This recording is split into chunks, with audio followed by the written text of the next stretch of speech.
আসসালামু আলাইকুম ওয়া রাহমাতুল্লাহি ওয়া বারাকাতু। ভাই কেমন আছেন? আলহামদুলিল্লাহ, আশা করি সবাই ভালো আছে।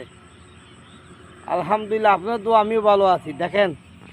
দেখছেন ধান ক্ষেত। আল্লাহু আকবার, আল্লাহু আকবার। দেখছেন ধান ক্ষেত। আল্লাহ আল্লাহ, কি সুন্দর ধান হয়েছে দেখছেন ভাই। আল্লাহ কে দেয়?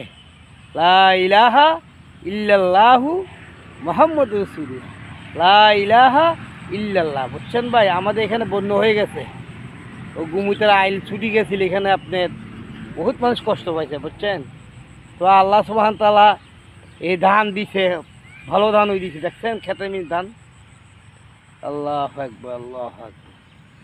ভাই আল্লাহ নেয়ামত খেয়ে নেয়ামত বেশি বেশি শুকরিয়া আদায় করে। আল্লাহ নবী তারা একদিন খাইছে, একদিন কষ্ট হয়েছে। আল্লাহ বলে জিব্রাইলে পাঠাইছে আল্লাহ নবীর কাছে। আল্লাহ নবীর কাছে জিব্রাইলকে পাঠাইছে, ও উহুদের পাহাড়টা আমার বন্ধুরে স্বর্ণতে পরিণত করে দেন। এটা লগে ধাক্কা লাগাই দেবে, এটা যাবে আর আসবে।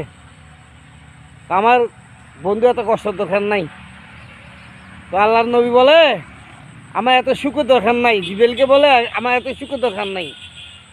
আমি একবেলা খাবো, একবার আল্লাহ শুকরিয়া আদায় করবো। আলহামদুলিল্লাহ, কথা বলছেন ভাই। আমরা 3 বেলা খাইও অশান্তি, আল্লাহর শুকরিয়া মানতে চাই না। আল্লাহ ভাই নেয়ামত 360টা জোড়া দিই, এটা তো বড় নেয়ামত। 360টা জোড়া দিছে, এটা বড় নেয়ামত। কথা বুঝছেন ভাই। সেই জন্য 5 ওয়াক্ত নামাজ, আল্লাহর হুকুম, নবীর তরিকা মানার চেষ্টা করি। দেখেন কি সুন্দর ধান ক্ষেত, দেখছেন। আল্লাহ, একটা না আগে আমাদের এখানে 3 ফসল হয় ধান ভাই, বুঝছেন। এত কি সুন্দর ধান। আল্লাহু আকবার, আল্লাহু আকবার। এত নেয়ামত খেয়ে নেয়ামতের শুকরিয়া আদায় করতে পারি না। এক সাহাবী বলে আল্লাহ নবীকে বলা হাঁটতে পারতেছি না, জামা মুবারক তুই দেখা একটা পাত্তর। আল্লাহ নবী বলকে আমাকে দেখো, আমার 2টা পাত্তর ফেটে নিয়েছেন। 2 দিন 3 দিন অনাহার। আর মনে করেন আলহামদুলিল্লাহ, আপনি তো মক্কা মদিনা গেলে দেখবেন ওইখান থেকে পাহাড় কি আর পাহাড়, পাহাড় কি আর পাহাড়। আল্লাহ তো হজ করার নিচে 23 সালে আমি হজ করে আসছি, আল্লাহ করাইছে। আবার যাওয়া নিয়ে তখন আল্লাহ যদি নেয়, কথা বলছেন ভাই। সেই জন্য বেশি বেশি নেক আমল করার চেষ্টা করি, সাহাবীরে স্মরণ করি, আল্লাহ নবীরে স্মরণ করি। ভাই আমি অল্প সময় চলে যাম, আমি কবরে যাইতে হবে ভাই। কবরটা পোকামাকড়ের ঘর, সাপ বুচ্চির ঘর।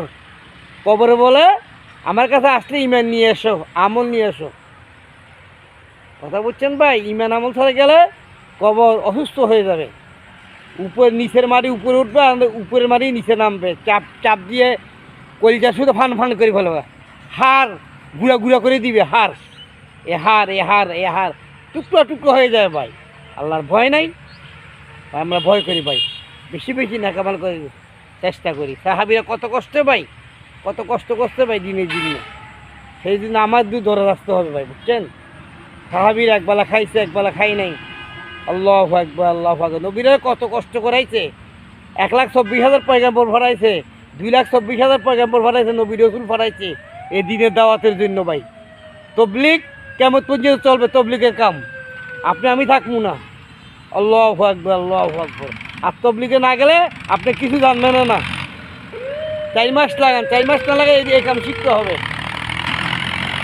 এই গাড়ি চালান শিখতে মানুষ লাগে, এরকম মনে করে তবলিগের কামে দিনের মেহনত করতে সময় লাগে। নামাজ এরকম একটা জিনিস, অল্প অল্প নামাজ পড়ি 5 ওয়াক্ত, এরা দূরিয়ে পায়। কথা বলছেন ভাই। সেই জন্য বেশি বেশি নেক আমল করার চেষ্টা করি। আসসালামু আলাইকুম ওয়া রাহমাতুল্লাহি ওয়া বারাকাতুহু।